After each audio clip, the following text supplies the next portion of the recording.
Meus amigos e minhas amigas, bem-vindos ao canal do Instituto de Economia da UFRJ.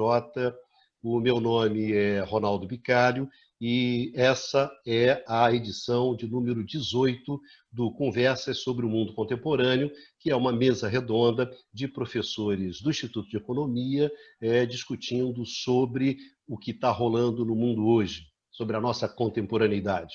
O tema de hoje é o Líbano.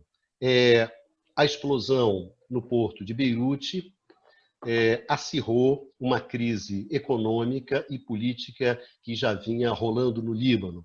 Isso tem implicações que são implicações geopolíticas importantes. O programa nosso de hoje, ele vai focar exatamente sobre a dimensão econômica dessa crise, que já vinha acontecendo, uma crise grave, uma crise importante, e também com impactos políticos significativos, né? Esse vai ser o nosso tema de hoje, a crise econômica libanesa e as possíveis implicações políticas que existem a partir dessa crise. Para debater com a gente hoje, nós temos aqui o professor Eduardo Bachan. Tudo bem, Bachan? Tudo tranquilo? Tudo bem, Bicalho. Vamos para mais uma mesa redonda. Professor Numa Mazati, tudo bem, Numa? Nosso francês aqui, bastante conhecedor do Líbano, né? Mas, enfim, por razões óbvias. E Dudu, grande Dudu, Eduardo Costa Pinto, pronto para mais um debate? Pronto para mais um debate. Boa noite. Falou, Dudu. Vamos então lá para o nosso debate, lembrando que mais uma vez sem o nosso valoroso decano, Luiz Carlos Prado. No entanto, Pradinho já está liberado do departamento médico, já vai voltar para os treinos essa semana e possivelmente na próxima semana já estará de volta. Já está treinando com bola. Já está treinando com bola, né? Semana passada, agora seguiu. Então, na próxima semana teremos a volta aqui do nosso valoroso decano. Bom, para começar essa história, Numa, a bola começa contigo. Qual é a da crise econômica do Líbano? O que estava acontecendo em termos econômicos no Líbano? Então, essa crise, na verdade, ela vem de uma... Antes de entrar propriamente na crise, acho que é interessante pensar um pouco na trajetória longa econômica do Líbano. E aí vou mostrar para vocês uns dados de evolução do crescimento, e a gente pode ver, então, aqui, que se a gente for olhar o crescimento médio da economia libanesa nos últimos 40 anos, a gente tem oscilações muito fortes de uma década para outra, que são ligadas, na verdade, à própria história conturbada do Líbano nesse período, não é? Assim, nos anos 80, o crescimento médio, na verdade, foi negativo, né? Foi de menos 0,4%. Isso corresponde aos 10 últimos anos da Guerra Civil, que, lembrando, começou em 75. Então, na verdade, tivemos entre 75 e 90 um período de 15 anos de crise econômica que era devida à guerra, então com oscilações muito fortes em função da evolução do conflito. Na década de 90, que foi a década da reconstrução econômica do país, a gente observa um crescimento econômico médio muito elevado, de quase 7%. Na década de 2000, o Líbano, na verdade, seguiu o padrão observado no resto da periferia, com um crescimento elevado na média de 5%. E, pelo contrário, na década de 2000, a gente observa uma redução muito significativa da taxa média de crescimento do PIB, com um nível de 1,2% na média. Bom, ou seja, é uma quase estagnação econômica. Isso, assim, a gente observa que, olhando assim os dados, a gente observa claramente uma mudança de patamar a partir de 2012, tá? E uma entrada na crise econômica para valer a partir de 2018, ou seja, nos últimos 2 anos. Tá? A crise, tal como ela se apresenta no ano passado, a gente tem um crescimento econômico. Bom, os dados, no caso do Líbano, são sempre têm sempre que ser manejados com cuidado, né? Mas a gente pode olhar, assim, olhando os dados oficiais, a gente está quase menos 7%, né, de crescimento do PIB no ano passado. Tem muito a ver com o contexto de uma crise financeira de balanço de pagamento que vai levar o país, bom, depois o Eduardo Bastian vai comentar um pouco mais sobre isso, né? Mas que vai levar o país a ter uma crise, assim, até uma quase desaparição, né, um quase desaparecimento das reservas, né? E também uma crise de câmbio, porque o câmbio, a taxa de câmbio oficial no caso do Líbano, que é um câmbio fixo, adotado no final dos anos 90, mais ou menos assim, estabelecido, acho que em 97, se não me engano. Estou falando sob controle do Eduardo Bastian, nosso especialista em câmbio. Se estabeleceu por volta de 1.500 libras libanesa por $1. E o câmbio paralelo, nos últimos 2 ou 3 meses, atingiu 9 a 10 mil libras por $1. Ou seja, a gente tem um câmbio paralelo que é mais de 6 vezes maior, menor, né, no caso, do que o câmbio oficial, o câmbio fixo. Tá?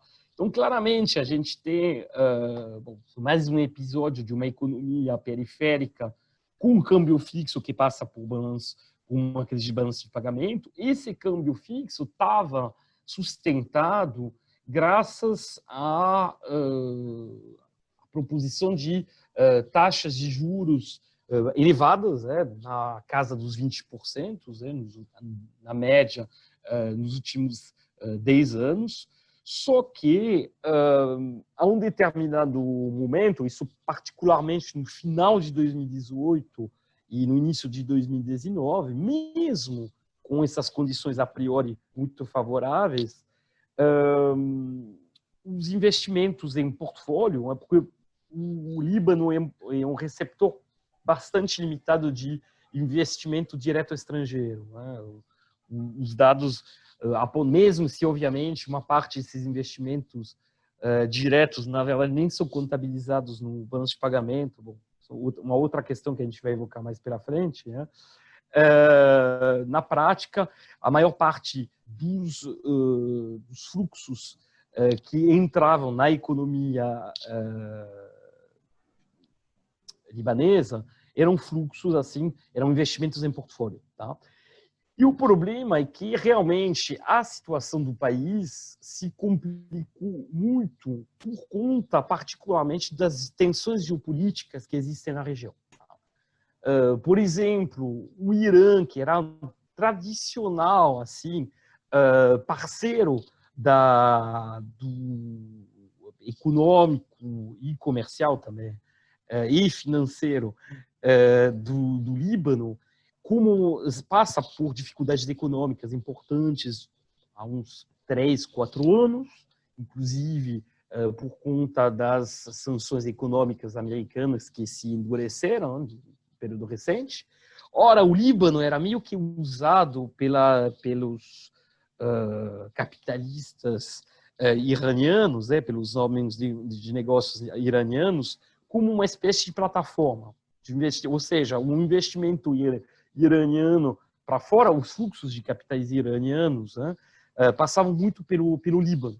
O caso, aliás, bom, nesse sentido, o Líbano é uma plataforma econômica, financeira, em particular, há mais de 5 décadas, desde a década de 60, o Líbano ocupa um pouco essa posição, os bancos libaneses têm uma rede importante, assim, você tem, inclusive, se a gente observar assim, o que acontece nos paraísos fiscais, a gente tem uma super representação de instituições financeiras libanesas. Então, o Líbano tinha um pouco essa posição. O problema é que a região, por conta dessa desestabilização, do Irã, mas também dos países das monarquias petrolíferas do Oriente Médio, por conta também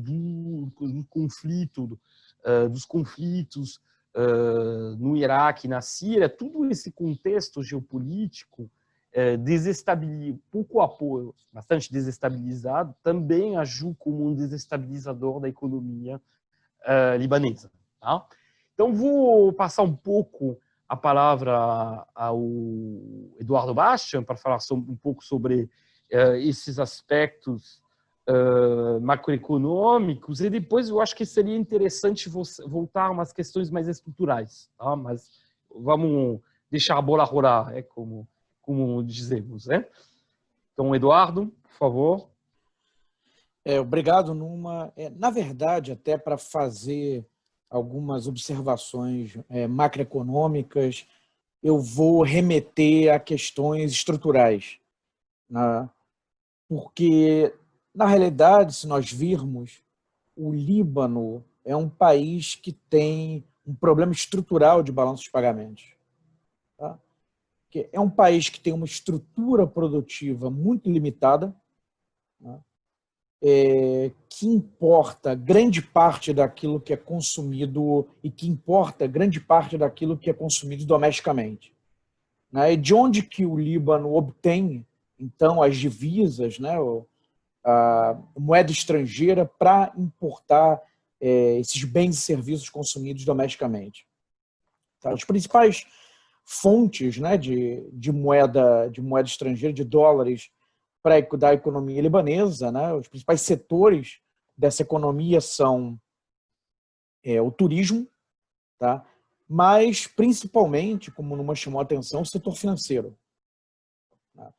O Líbano falava-se, inclusive, né, que o Líbano era a Suíça do Oriente Médio, né? Um hub importante das finanças da região. Tá? Então, essa é uma das principais fontes de divisas, né, de entrada de dinheiro na economia libanesa. E um outro fator são as remessas internacionais, né? Dinheiro enviado por libaneses ao redor do mundo. Né? A diáspora libanesa é famosa, né? Tem libaneses espalhados por vários lugares do mundo. Tá? Então, quer dizer, é uma economia então, que tem uma posição frágil, né? Importa muito do que é consumido, tá? E os seus principais setores econômicos são setor financeiro, né? Turismo e turismo. Tá? Então, quer dizer, a obtenção de dólares depende da procura, né, por esses serviços providos pelo Líbano, tá? Mais dinheiro remetido por libaneses mundo afora. Tá? Então, isso coloca o país numa posição frágil. Tá? Isso coloca o país numa posição frágil, vulnerável a processos de endividamento e de crise no balanço de pagamentos. Tá? E o que ocorre, né, puxando um pouco do que o Numa chamou a atenção, houve, de fato, a partir de 2008, mas intensificado a partir de 2011, né, uma redução, né, no turismo para o Líbano e uma redução também na procura por esses serviços financeiros libaneses. Então, houve uma redução, em princípio, da entrada de recursos por essas vias, ao mesmo tempo que não houve uma grande queda da demanda por produtos estrangeiros, para o consumo dos produtos estrangeiros. Então, isso levou a um processo de endividamento externo ao longo dos últimos anos. Tá? Então, esse é um fator importante. E a partir do ano passado, começou um movimento então, de desvalorização da taxa de câmbio, mas no paralelo. Né? Na verdade, o o câmbio oficial continua fixo, tá? Mas o câmbio no paralelo começou a disparar. Tá? De outubro do ano passado até agora, é uma desvalorização até um pouco antes da explosão, né, segundo a imprensa, aproximadamente 80% de desvalorização nesse câmbio no paralelo. Tá? Então, e a despeito da taxa de câmbio oficial estar fixa, essa variação no paralelo vai afetar os preços. Tá? Ela afeta os preços internos. E a inflação disparou no Líbano. Tá? Disparou. E dá para falar que é um caso de hiperinflação. Tá? Preço dos produtos saltou de maneira impressionante. Tá? A inflação mensal de maio foi de 50%. Tá? Na definição clássica de hiperinflação do Philip Kagan, tem-se uma situação de hiperinflação quando a inflação mensal supera justamente 50%, e o poder de compra da população despencou. Despencou. A quantidade de pessoas que caiu para baixo da linha da pobreza deu um salto. Hoje, aproximadamente 50% da população libanesa está abaixo da linha da pobreza. Tá? E isso exacerba, então, problemas de natureza social, tá? Que, na verdade, em alguma medida já existiam. Tá? O Líbano é um país que tem um problema muito sério de distribuição de renda. Tá? Tem uma péssima distribuição de renda. Tá? Então, em meio a essa disparada da inflação, a situação se tornou ainda pior. Tá? Então, é um processo de... a classe média libanesa está se pauperizando, né? Acho que o termo é esse, né? Tá empobrecendo, tá tendo um achatamento da classe média libanesa, caindo para baixo da linha da pobreza. Agora, parte dos problemas também se devem à questão da crise dos refugiados da Síria. Tá?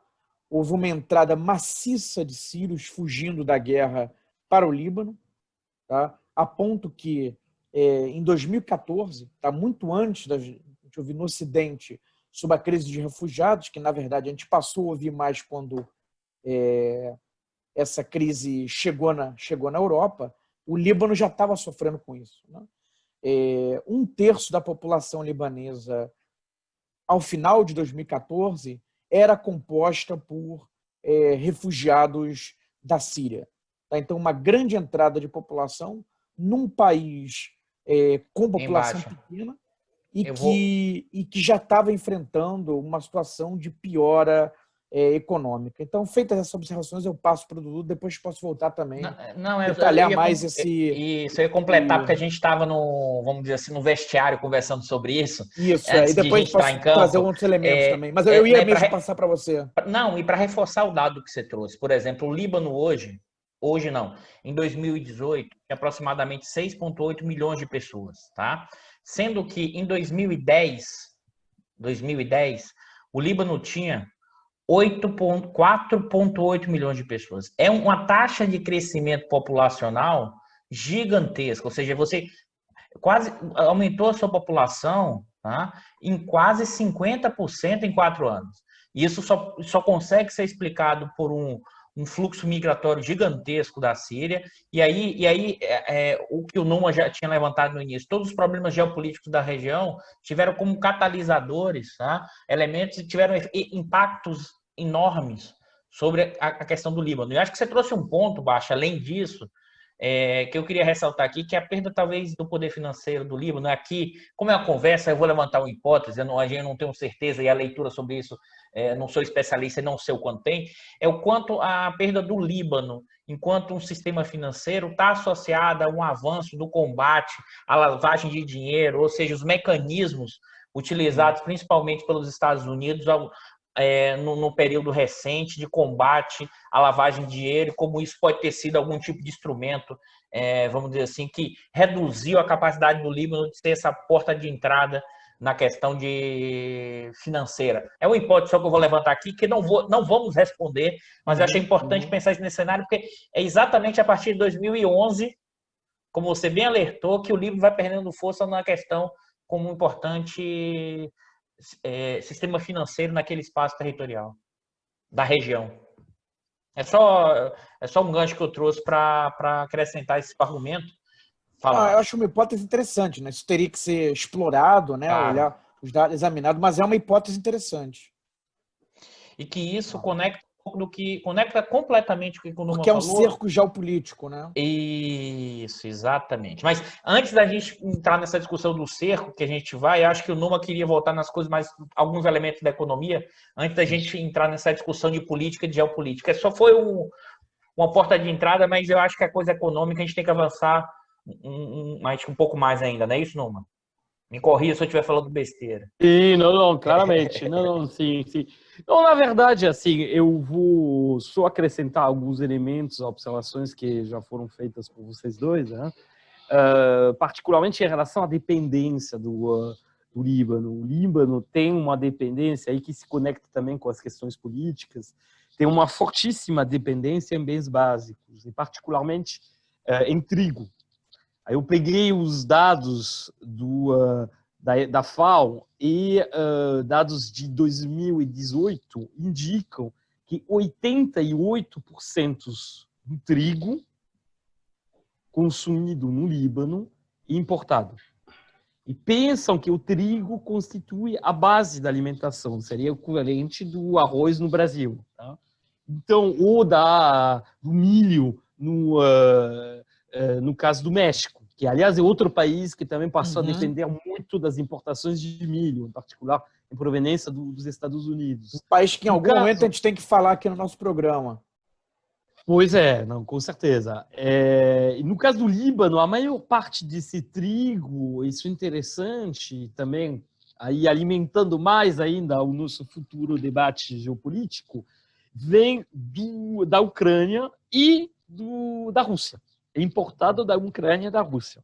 Esse é um elemento interessante. E qual o problema?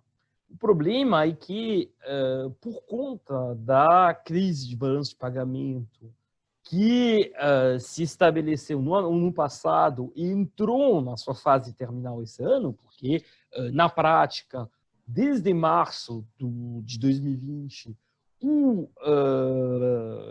Líbano teve que declarar um default, tá?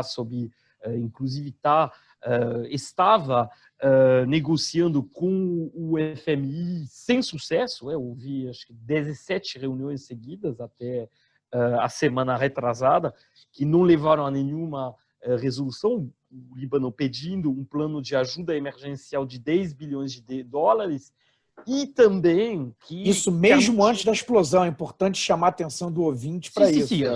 Não, isso a gente está... Assim, a nossa ideia, eu acho que assim, é de falar de tudo o que acontece antes da explosão. A explosão ela vai representar uma piora de um quadro que já era extremamente ruim.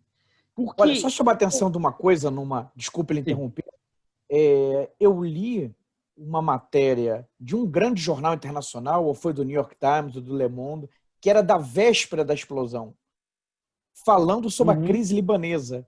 Está dizendo que é uma crise terrível, é pior do que a época da Guerra Civil. Isso na véspera da explosão. Então... Não, sem dúvida, exatamente. A gente está numa só um pequeno detalhe, né? O FMI falando que o Líbano vai implodir.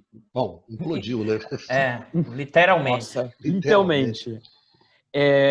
Então, é interessante pensar que, na verdade, o Líbano é um país que depende muito do exterior, porque, bom, falei do trigo, mas na prática, para todos os bens de consumo. A indústria libanesa é quase inexistente. Uma série de razões. Primeiro, você tem, obviamente, assim, uma posição geopolítica tão complicada que o Líbano nunca foi inserido dentro das chamadas cadeias globais de valor. Ninguém vai botar uma fábrica e vai passar a depender de um fornecedor que está no Líbano, onde pode explodir a qualquer instante um conflito interno ou um conflito com outra potência externa, enfim. Bom, a gente depois poderia falar muito sobre o Líbano, mas sabemos que, por exemplo, o Hezbollah tem agido como o que representa os interesses iranianos no país, tem agido como um elemento desestabilizador, que você tem uma multiplicidade de comunidades, sunitas, xiitas, maronitas, drusos também, enfim. Eu vou depois vou fazer o comentário, Numa, como isso afeta no sistema político, que acho que esse é o ponto importante. Sim, exatamente. Isso é uma questão fundamental, porque a gente tem que passar essa questão. Então, o Líbano é um país que não tem mercado interno suficiente para ter um processo, nunca teve um mercado interno suficiente para ter um processo de industrialização puxado pelo mercado interno, como pode ter tido, por exemplo, o Brasil ou o México na época desenvolvimentista. Nunca também se integrou dentro de um espaço econômico regional, porque por conta justamente dessa fragmentação geopolítica, que conhecemos. Então, sei lá, por exemplo, a Bélgica, bom, além de ter sido uma das pioneiras da Revolução Industrial, depois da Segunda Guerra Mundial e das imensas destruições da Segunda Guerra Mundial, se beneficiou enormemente da criação primeiro da Comunidade Econômica do Carvão do Aço e depois da criação que na época era a Comunidade Econômica Europeia, que hoje em dia virou a União Europeia. Então, isso não aconteceu. Então, voltando às velhas receitas estruturalistas do Preves, do Furtado, quando você não tem um mercado interno, quando você não tem um espaço regional onde esse pequeno país poderia se inserir, e aí se inserir, vamos dizer, num quadro de uma integração produtiva regional. Bom, aí a única solução seria, no molde asiático, ter justamente esse modelo exportador, como a gente pode ter visto em Singapura ou em Taiwan, enfim, outros países asiáticos do tipo, de tamanho comparável.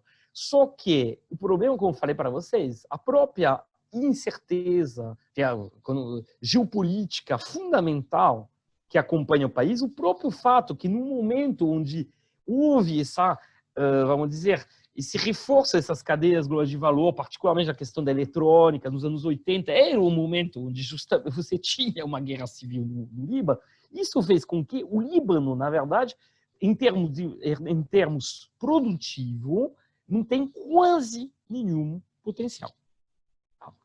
Como foi apontado pelo Eduardo Baixa, isso quero reforçar, o Líbano é um hub, é um centro de serviços para a região.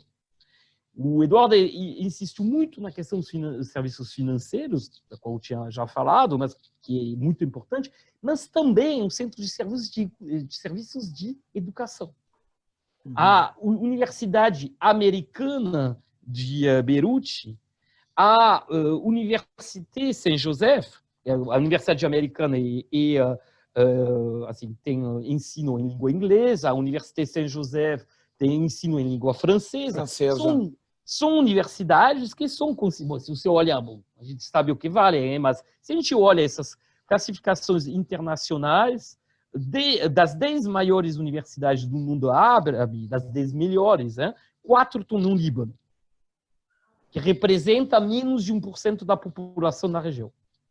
Ou seja, tem um centro de serviços de alto valor adicionado, serviços educativos, serviços também na parte médica, porque o Líbano tem hospitais de altíssimos níveis, os melhores hospitais de longe da região, tem uma tradição médica, que tem a ver também com as relações com a diáspora. Há uma tradição médica nas comunidades expatriadas libanesa, que a gente pode observar em qualquer região do mundo, que seja na América do Norte, na própria América do Sul, se a gente olhar no Brasil, o melhor hospital brasileiro é o Hospital Sírio-Libanês. Tivemos alguns ministros da saúde de origem libanesa. Sim. Bom, não esqueçam que, bom, pelo bem e pelo mal também, a comunidade libanesa também exerceu uma grande influência na Argentina. Não esqueçamos disso, na política. Então, assim, você tem no Líbano, e também, como foi apontado pelo Eduardo, mas eu acho que tem que ser reforçado pelo turismo. Tá?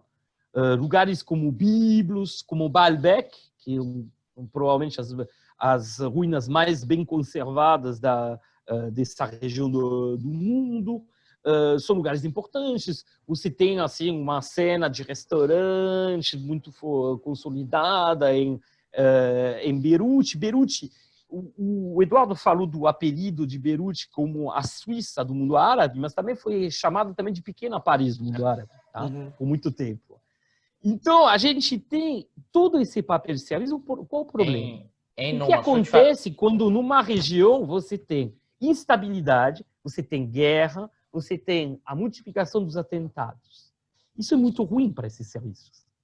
Porque na hora de escolher uma universidade onde estudar para seus filhos, a elite da região, em vez de enviar para Beirute, vai enviar, sei lá, para a Inglaterra, para os Estados Unidos. Na hora de escolher um lugar de passeio, mesma coisa. Na hora de ir com essas incertezas, mais do que incertezas, esse cenário muito complicado do ponto de vista geopolítico, na hora de você, de um investidor em portfólio, escolher um destino para seus investimentos em portfólio. Vai escolher o Líbano? Não. Então, o problema é que essa economia, que é uma economia basicamente de serviço, tá? De serviço prestado a essa região, uma espécie, apesar da guerra civil, é uma espécie de lugar de encontro, de misturas, porque a gente encontra todas as comunidades sunitas, xiitas, muçulmanas, tem essa interface também com o mundo ocidental através das comunidades cristãs. Esse lugar, ele perde sua razão de ser. Tá? Isso precipita numa crise profunda. A gente está falando de um país onde há meses temos uma crise alimentar. O relatório da FAO que eu cito é um relatório de junho, bem antes da explosão. E, detalhe, que já apontava para a falta justamente no abastecimento em trigo, base da alimentação da população. E o problema, gente, o requinte de crueldade que tem com a explosão é que 99%, isso não é um número abstrato, é 99% mesmo, dos estoques de trigo do país, onde que eram estocados, em quais silos eram estocados, no porto de Beirute. E foram pulverizados pela explosão. A explosão significa o quê? Mais do que esse estoque, ela significa também que lá a infraestrutura portuária pela qual transita 90% das importações desse país, que depende de importações para tudo. Alimentos, bens de consumo corrente, duráveis, tudo passava pelo porto de Beirute. Então, a gente está numa situação, e por isso que a gente vai falar mais na segunda parte do programa, as soluções para o Líbano são difíceis de enxergar. A situação era já uma situação dramática, ela agora é uma situação absolutamente crítica, onde se coloca a questão da sobrevivência, não da sobrevivência, mas da manutenção da população. Porque a sobrevivência, o que eu andei lendo em muitas entrevistas depois da explosão foi o quê? Particularmente pessoas da classe média, mas não só, uma boa parte da população. Agora esse país não dá mais, vamos embora. E quando um libanês fala vamos embora, e que você sabe que a diáspora libanesa representa de 10 a 12 milhões de pessoas. Uma população de libaneses, fora os refugiados, ou seja, libaneses com a cidadania libanesa, de 4,8 milhões. Ou seja, a diáspora é 3 vezes maior do que a população que sobra no Líbano. Então, quando as pessoas dizem eu vou embora, não é uma figura de estilo. Tá? Então, a gente pode assistir a um esvaziamento, mais uma vez, desse país. Na onda do que aconteceu no final dos anos 70, por conta da Guerra Civil, e, de novo, ao longo dos anos 80. Tá? É só fazer uma observação antes de passar para o Dudu. Vai lá, Baixa. Observação da crise alimentar, que você chamou a atenção, está ligada a esse processo da hiperinflação, né? Da achatamento do poder de compra da população, né? E essa classe média que está encolhendo, né? Quem pode está pensando seriamente em ir embora. Quem pode vai embora, quer ir embora. Agora, além da crise alimentar, há um outro elemento, tá? O racionamento de energia, tá? E já nos últimos meses, que precedem a explosão, tá? Serviço de coleta de lixo também foi fortemente afetado. Tá? Então, além da perda de poder de compra, há um problema de falta de energia, tá? E um problema de um serviço básico que é de coleta de lixo. Tá? Então, quer dizer, isso ia guardar esse elemento, na verdade, para o nosso âncora, o nosso chefe, o Ronaldo Bicalho, justamente porque a questão energética não é uma questão nova. E a questão da coleta do lixo tampouco. A primeira crise do lixo em 2015. Tá? E ela acontece, como sempre nesse caso, no meio do verão. Uhum. E você tem problemas ambientais, porque qual o problema no Líbano? Você não tem tratamento basicamente de lixo. Você tem uma contaminação dos lenços freáticos, que faz com que também isso crie problema no abastecimento de água potável. Você, ainda por cima, a partir de 2017, começa a ter problema de energia. Quando você sai de Beirute, ou seja, no caso, assim, seria o caso de quase metade da população, fora do Grande Beirute, você não vai ter mais de 2 horas de energia por dia. Em Beirute, dependendo dos bairros, vão ter bairros que não são atingidos, outros, em geral, os bairros... Beirute acho que são 15 horas. Beirute são 15 horas. Isso. Mas vamos deixar o Dudu falar, porque ele tem... Deixa eu dar uma ancorada aqui. No meio dessa crise, o que acontece? Você tem pressões que são pressões externas bastante fortes, né? O Macron desembarcou em Beirute, colocando uma série de propostas, de questões, e principalmente de pressões também. Então, você enfrenta pressões, bom, da França, você enfrenta pressões do FMI, um conjunto de propostas que giram, na verdade, em torno de uma determinada intervenção no Líbano, as propostas tradicionais de reforma, privatização, reestruturação, inclusive propostas de reestruturação política, né? Já que, digamos assim, a estrutura política do Líbano é muito particular, muito complexa, e propostas de que mude isso completamente. Então, entrando nessa segunda parte do programa, que seria justamente essa questão de que, na verdade, você já tinha uma crise econômica, você já tinha uma crise política, você já estava bastante fragilizado, você tem, então, a explosão no porto, que te fragiliza mais ainda e abre o espaço para que haja pressões externas, né, dentro do Líbano, que prometam ou que apontam em uma modificação daquele status quo que você tem hoje, enfim. Eu gostaria, Dudu, você começar falando sobre isso, né? Sim. Que é mais, temos a crise, temos a explosão, e aí? E temos a opção de gente oportunista, enfim, o diabo, né? Imagina a seguinte situação para quem está nos vendo ou nos escutando pelo nosso podcast. Você tem um problema de vulnerabilidade externa, porque não é vulnerabilidade, você tem um default. Você depende do FMI para tomar empréstimo, porque você tem um problema de reserva. Primeiro ponto, que o Baixa falou muito bem. Do outro lado, o Numa já alertou, você tem todo um problema de estrutura produtiva, serviços no contexto regional de guerra e que reduziu completamente essa capacidade de gerar divisas e crescimento econômico. Num contexto desse tipo, você tem a explosão. E qual é a, vamos dizer assim, a explicação que vai da explosão ao que vai a discussão da crise econômica, da crise da estrutura produtiva e da crise energética, se você pensar em todas as dimensões, é univariável. Isso que é assustador. Qual a resposta geralmente dada para isso? O problema do Líbano é a corrupção. Isso é muito impressionante, como esse tipo de discurso unidirecional, ele tem sido utilizado de forma recorrente. A ideia do quê? É a corrupção, e depois eu vou deixar isso claro, eu não estou dizendo que o Líbano e a estrutura do Líbano não tem instrumentos de corrupção ou elementos de corrupção. Mas a questão toda é, olha, o Líbano tem uma institucionalidade, tá, que não se adequa aos padrões ocidentais, e isso gera captura do Estado, isso gera comportamento oportunista, isso gera corrupção, e como isso gera corrupção, gera um Estado capturado. Esse Estado capturado vai atuar em interesses de quem? Não do bem comum, ou seja, do povo libanês, e vai adotar quais interesses? Os seus particularizados. Isso é uma generalização da teoria do rent-seeker levado para explicação para tudo no mundo. Assim, que vai da explosão, que vai do problema da vulnerabilidade externa, que vai do problema da estrutura produtiva.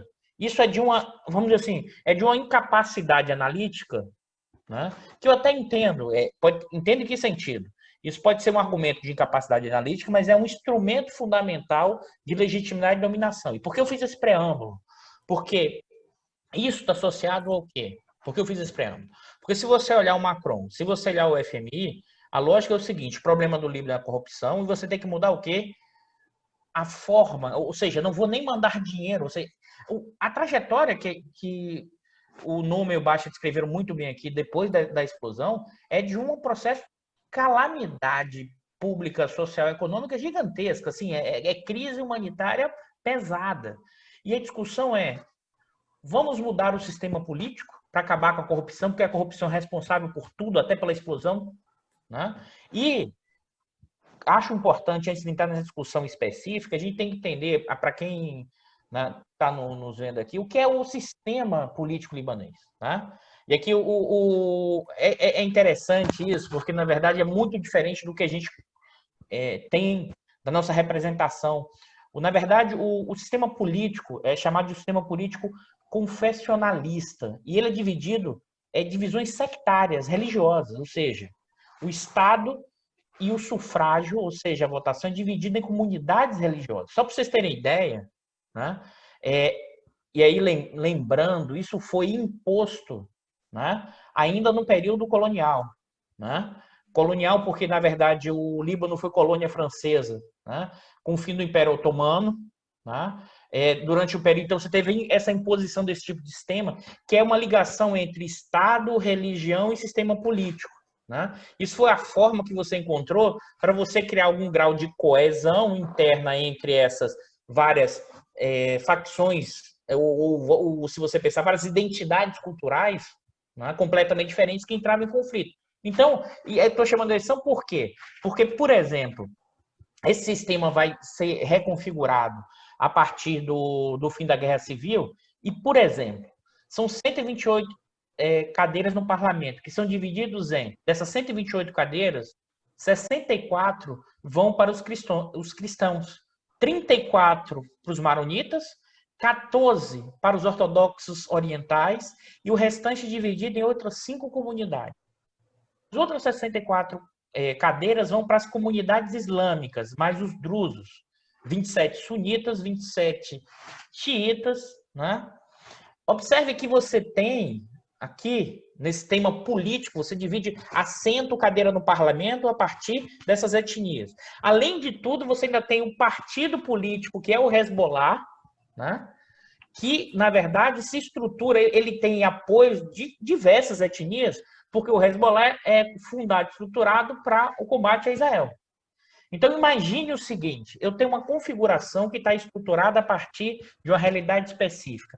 Imagine eu impor agora uma democracia representativa em que o voto determine essas cadeiras, em que você, e além de tudo, a suposta ideia que hoje o Hezbollah está no poder, não é, o Hezbollah apoia, e aí a chance disso gerar uma nova guerra civil interna pela disputa do poder é enorme, porque você vai estar em uma situação de miserabilidade, de estrutura completamente, a chance de você estar movimentando, tá, a partir dessa estratégia de reforçar tendências, aumentar as tensões, são enormes, porque você parte da ideia que o problema é o quê? A institucionalidade política, porque no fundo, né, No fundo, você está tentando impor, né, a partir de uma visão ocidental, ou seja, eurocêntrica, as realidades específicas. É por incrível que pareça, a gente volta a discutir o velho tema da colonização e da decolonização, que foi marcante nos anos 50 e 60, e como repensar isso nesse momento histórico, porque você tem uma imposição, no caso, vamos dizer assim, o Líbano está completamente de joelhos, mas é evidente que eu não estou, e aqui eu queria alertar, que não existe a corrupção no Líbano. A questão aqui, eu também estava comentando isso com Baixa no vestiário, a corrupção é vista como um problema de forma institucional.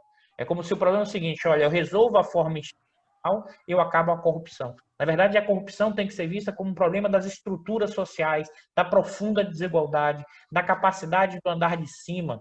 E não dá nem para falar em frações de classe baixa, porque mistura estamentos com frações de classe, não que é a questão libanesa, porque ainda tem os imbricamentos dos estamentos sociais com a questão religiosa, mas é quem detém o poder, né? E é tão desigual porque isso reduz a capacidade dessa população, né, ter capacidade, sim, de atuar em benefício, mas não é de forma, mas é de estrutura. E essa discussão não passa pelo que vai ser imposto ao Líbano, ou seja, a tendência é que você amplie ainda mais a destruturação do Líbano e possa, sim, levar a uma nova guerra civil, pode funcionar, inclusive, como um novo polo de disputa e de guerra interna. Não sei o que vocês acham disso, Numi Baixa, mas, assim, eu fiz essa provocação aqui porque eu acho que meio que é impressionante como as estratégias e os mecanismos são iguais. Não se aprende com o que aconteceu do que foi os elementos da década de 2000 no Oriente Médio. Eu queria fazer alguns comentários, Dudu, e de fato eu também procurei percorrer matérias na imprensa europeia e norte-americana, então olhei jornais franceses, ingleses, norte-americanos, algumas publicações de peso, e a interpretação sobre a crise libanesa havia um quase consenso de que o problema era a corrupção, como você bem colocou. Tá? Mudava o país, mudava o jornal, às vezes o mesmo jornal no mesmo país, e a interpretação, ao final, era basicamente a mesma. Né? Que na raiz de tudo estaria a corrupção libanesa, fruto desse sistema político, né? E que isso precede a explosão, porque agora a coisa ganhou uma outra dimensão, né? Mas antes da explosão é que, no fundo, não adiantava dar ajuda ao Líbano, porque esse dinheiro seria desviado, seria apropriado indevidamente e os problemas continuariam. Tá? Então, chama muita atenção, né, esse quase consenso em torno de uma hipótese, né, de que a mãe de todos os problemas do Líbano é a corrupção, tá? E o seu sistema político. E dentro disso, eu queria chamar atenção para um ponto. Baixa, Oi. Só um comentário assim rápido, que é o seguinte: para mim, a nova forma como os países adotam um novo instrumento de forma de dominação. Se antes eram os incapazes por questões raciais ou por questões religiosas, agora é pela questão institucional. Como esse pessoal aí de baixo não tem capacidade de fazer instituição, eles são corruptos. Essa é a nova forma como o eurocentrismo e como você tem esse olhar de cima para entender a nossa realidade da Aliás, periferia. Eu queria falar sobre isso, que a libanesa a questão da responsabilidade do Ocidente. Tá? Da responsabilidade do Ocidente de um exercício quase cínico de colocar nas instituições políticas libanesas e, portanto, nos libaneses, né, a culpa de tudo de ruim que acontece no país. Né? Porque, até mesmo que, bom, a gente não tem conhecimento suficiente, né, do quanto que tem de corrupção ou não no Líbano, mas, de todo modo, mesmo que seja muito arraigada e problemática, bom, quem montou esse sistema foram os franceses. Né? Foi o mandato francês após a Primeira Guerra Mundial, e como você bem chamou a atenção, a fragmentação do Império Otomano. Né? E outra coisa, o agravamento, essa piora da situação econômica no Líbano na última década está ligada à instabilidade da região, que é, em boa medida, responsabilidade de ações das potências ocidentais. No final, a Primavera Árabe, né, acabou, em alguma medida, se tornando um grande inverno.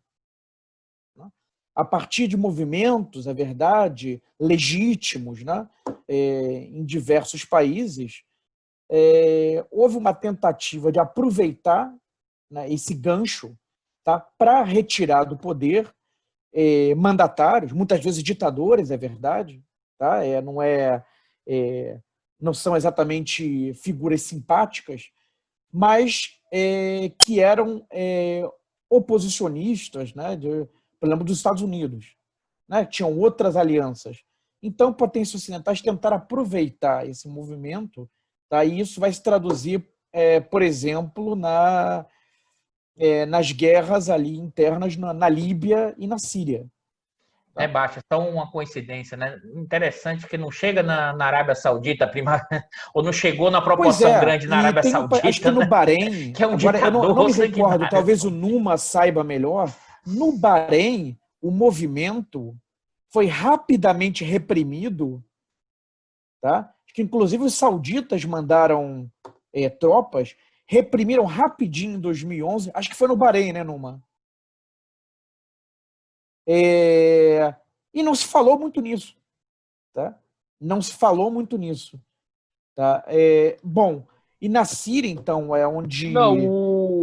o problema maior envolvendo a Arábia Saudita é no Iêmen.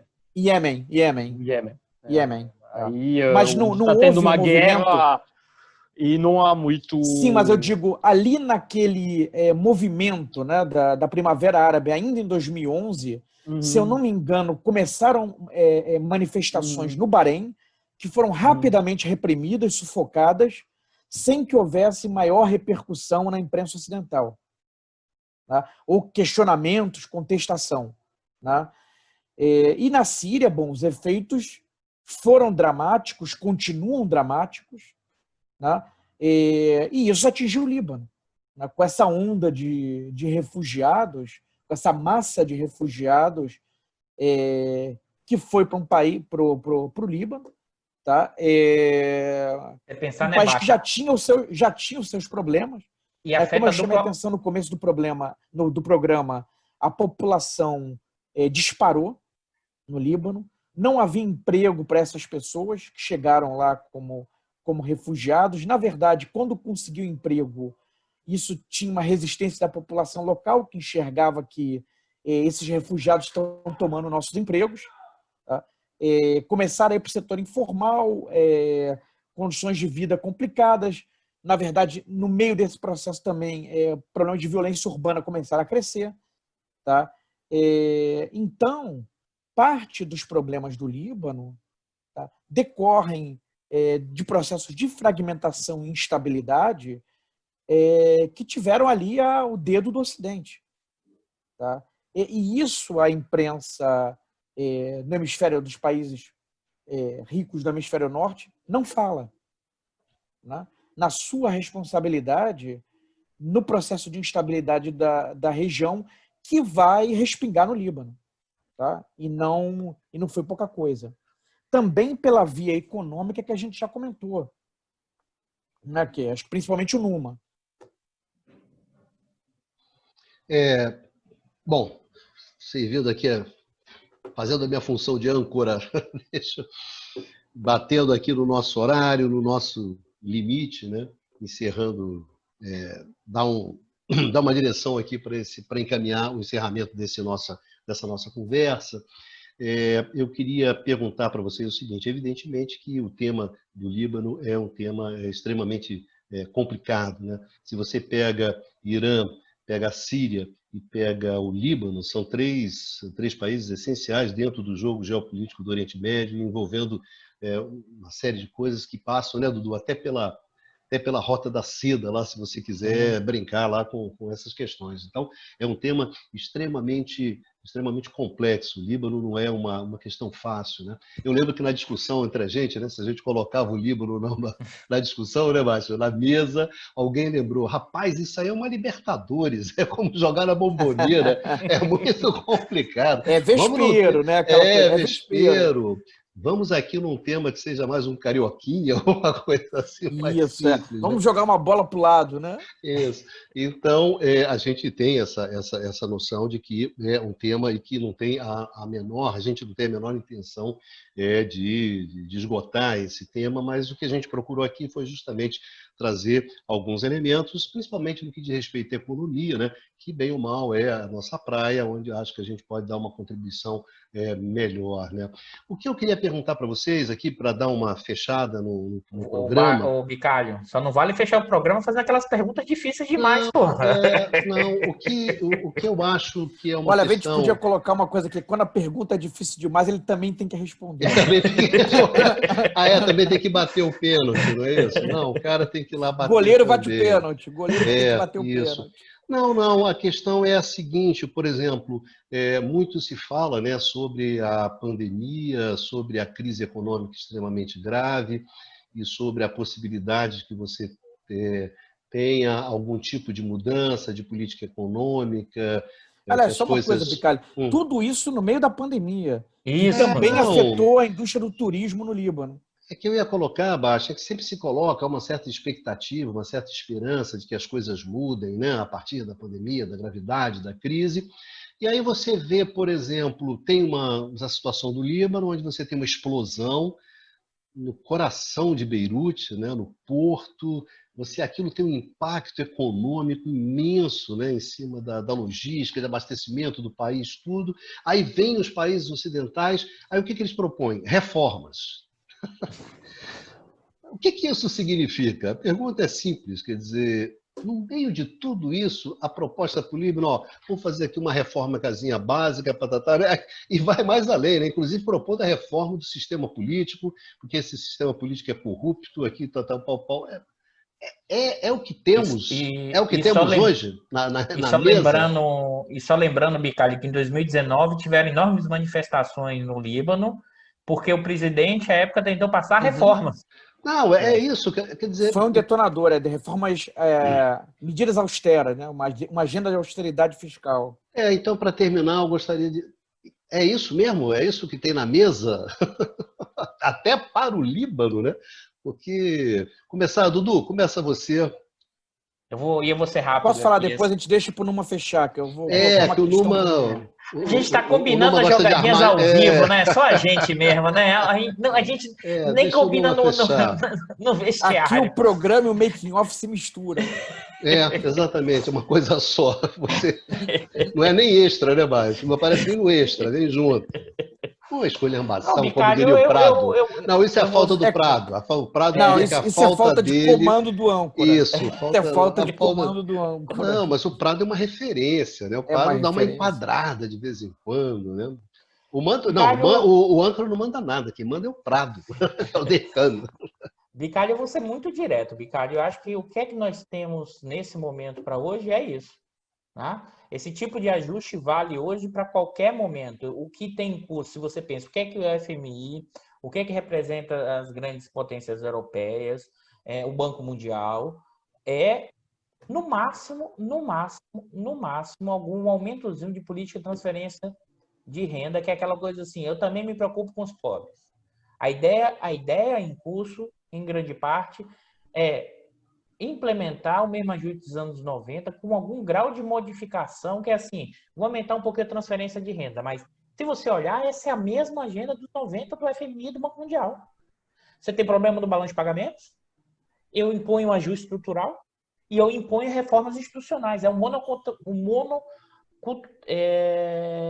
monoculturalismo institucional. Ou seja, a institucionalidade anglo-saxã é a única que leva ao crescimento econômico, é a única que garante a não corrupção. E a imposição generalizada. É por isso que quando eu falei da discussão, é a nova forma de imposição imperialista, é que assim, a minha instituição é a única capaz de gerar crescimento sem corrupção. Só que é mais doido que é o seguinte, eles estão enfrentando uma crise danada, eles estão enfrentando um problema interno no crescimento da extrema-direita e estão impondo novamente esse mesmo processo. E é por isso que isso vai ampliar profundamente a contradição e a crise no Líbano. Isso, dado essa característica libanesa, tende a gerar talvez uma nova fase da guerra civil, uma nova forma de guerra civil ou uma tensão enorme. E eu acho que o que está na agenda é isso. Eu não acho que a pandemia vai gerar nenhum processo profundo de mudança nesses órgãos multilaterais e nas frações de classe desses setores dominantes mundiais a partir das potências, ou seja, um 0,1% mais rico que influencia nesses órgãos multilaterais. A agenda não mudou e o que mais impressionante é isso. E não mudou e é imposição direta. Então, o que está em curso e o que está nesse processo, a gente vai aumentar as tensões, sendo muito realista, não é pessimista, é realismo mesmo na ver. As tensões vão aumentar em quase todos os espaços nacionais, porque você não tem nenhum tipo de estratégia, que seja das agências multilaterais, que seja do pensamento neoliberal ou liberal, né, para configurar alguma ideia de nação ou nacionalidade ou de levar em conta as especificidades, né, de cada país ou de cada região. A ideia é impor novamente os processos, e aí eu vou fechar nisso assim, isso é uma nova fase, novas formas do imperialismo.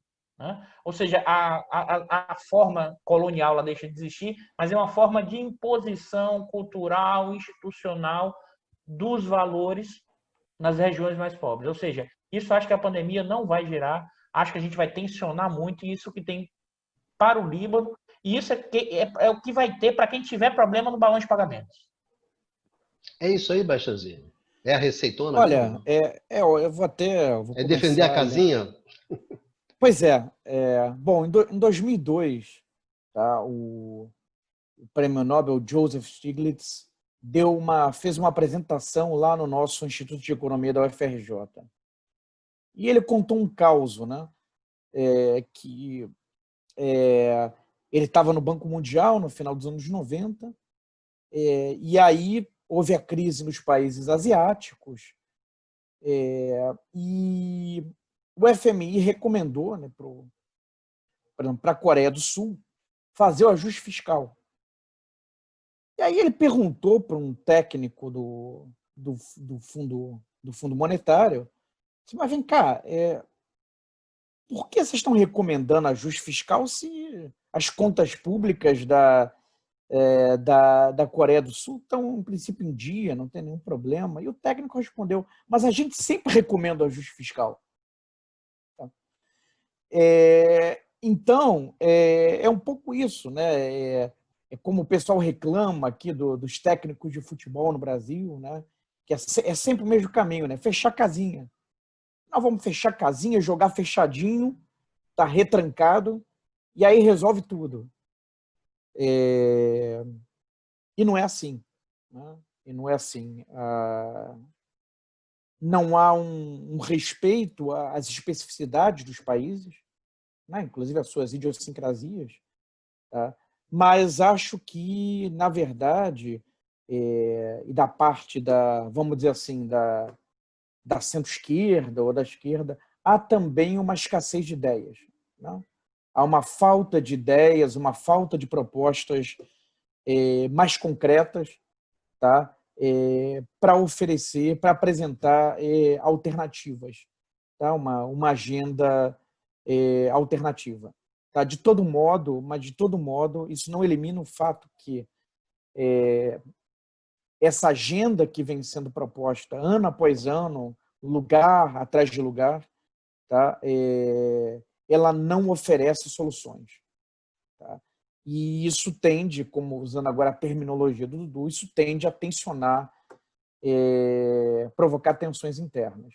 A gente não precisa ir tão longe se observarmos o nosso caso no Brasil. São 5 anos, em princípio, de ajuste fiscal. Né? Sem entregar com um crescimento pífio, né, do PIB, desemprego alto, tá? E continua insistindo nisso, quer dizer, dobrando a aposta, ano após ano. né? Agora vai, né? Só tem que fazer algumas reformas adicionais. Está faltando a da Previdência, antes está faltando a trabalhista, né? Agora é a reforma tributária. Então, na verdade, na nossa realidade objetiva no Brasil, nós estamos dentro desse mesmo jogo. É claro que a situação econômica no Líbano é dramática, né? Nem se compara, né? São problemas superlativos, mas nós também estamos presos no mesmo fechar casinha que está sendo oferecido ao Líbano. Tá? E, enfim, quem não compra essa agenda tem também que tem a obrigação de pensar em agendas e oferecer alternativas, né? Não pode ser só reclamar, pichar a agenda, o catenaccio fiscal, né? A solução para o Líbano são as reformas, né? Concretamente, é essa a última pergunta. Eu não gosto muito de entrar nessa questão prospectiva, porque acho muito difícil em qualquer caso, mais ainda no caso do Líbano. O que a gente pode dizer, e que, fazendo um balanço muito rápido, que tentamos explicar nesse programa, o lapso é revelador, aliás, esse problema também, e o seguinte: o Líbano já vinha de uma situação geopolítica, de uma situação econômica, de uma situação, vamos dizer, social, extremamente delicada. Para não dizer já dramática. Tá?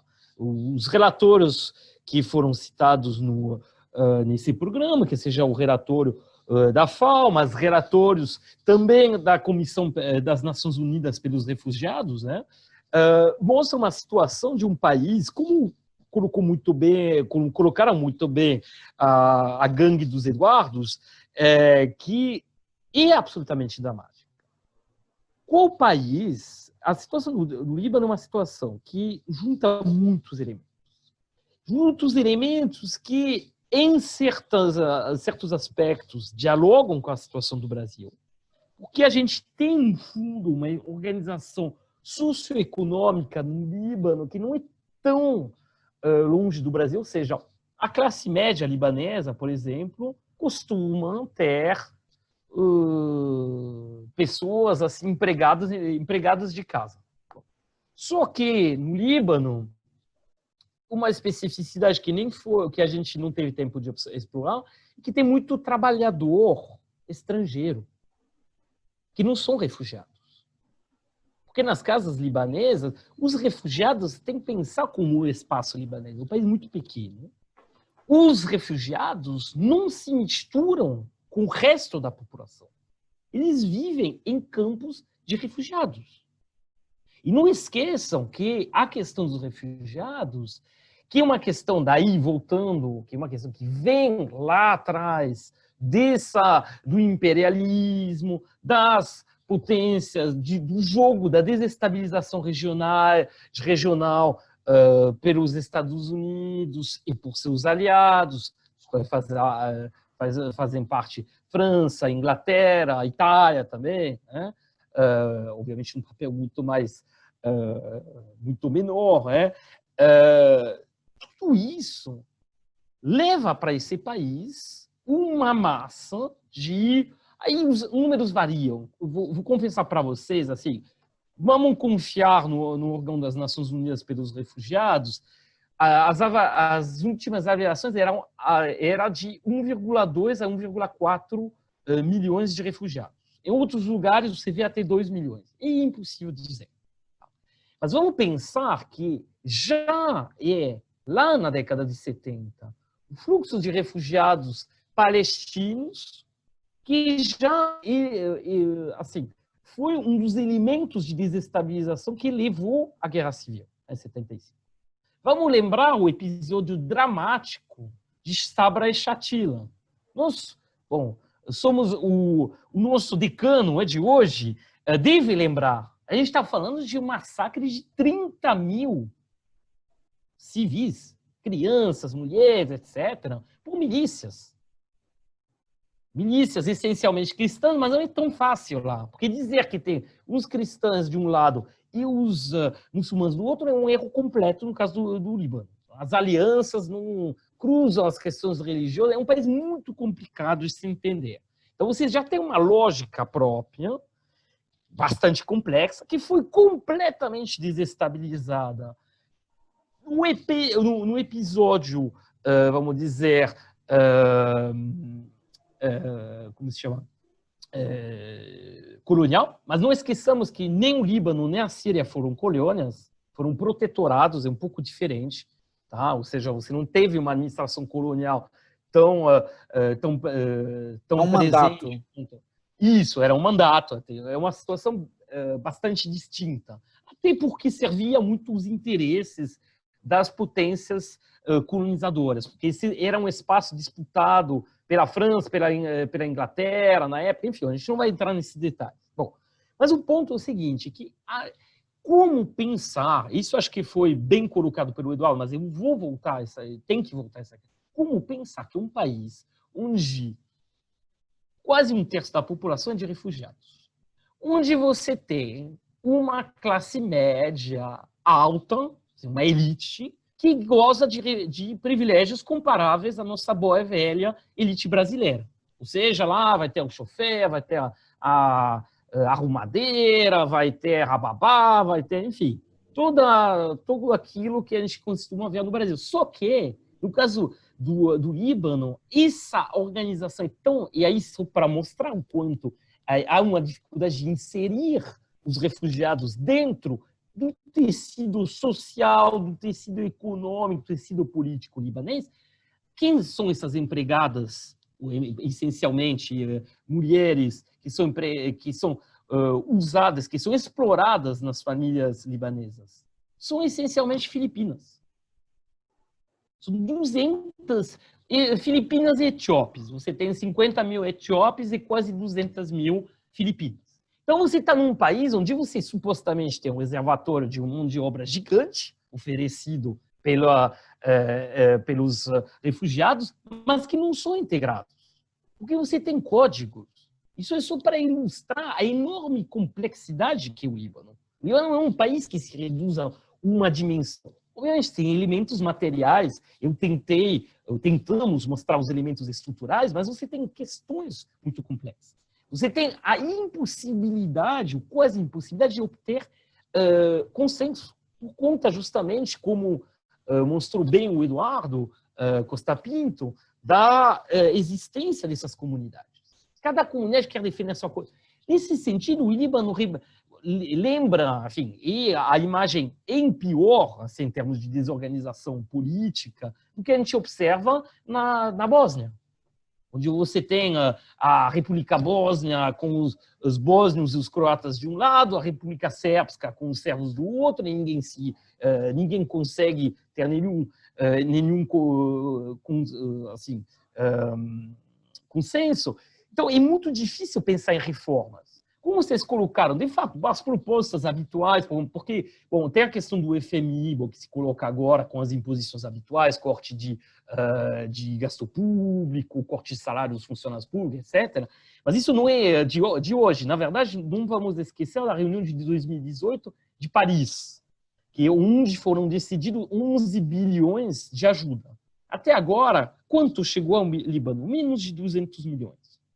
Tudo porque condicionado a essa colocação dessas reformas, também muita coisa é prometida e nunca é entregue. Bom, isso. E aí a gente volta, como colocaram os dois Eduardos, a condição periférica. Então você mistura uma condição periférica típica com receitas que passaram de moda. Ninguém mais tem câmbio fixo, quase.